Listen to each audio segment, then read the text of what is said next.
জিহ্বায় উচ্চারিত প্রতিটি শব্দ কবিতা, কর্ষিত জমির প্রতিটি শস্য দানা কবিতা।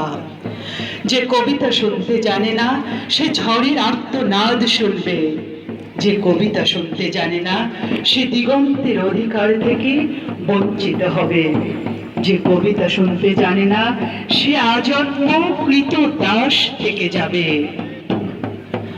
আমি উচ্চারিত সত্যের মতো স্বপ্নের কথা বলছি, উনুনের আগুনে আলোকিত একটি উজ্জ্বল জানালার কথা বলছি। আমি আমার মায়ের কথা বলছি।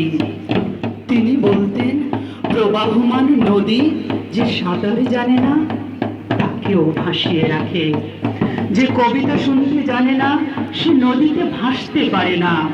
যে কবিতা শুনতে জানে না সে মাছের সঙ্গে খেলা করতে পারে না। যে কবিতা শুনতে জানে না সে মায়ের কোলে শুয়ে গল্প শুনতে পারে না।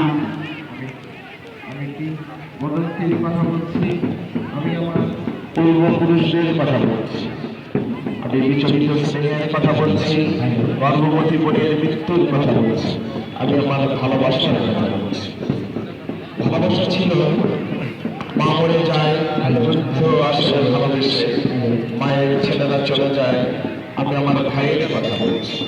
এই কবিতা শুনতে জানে না সে সন্তানের জন্য মরতে পারে না। যে কবিতা শুনতে জানে না সে ভালোবেসে যুদ্ধে যেতে পারে না। যে কবিতা শুনতে জানে না সে সূর্যকে হৃৎপিণ্ডে ধরে রাখতে পারে না। আমি কি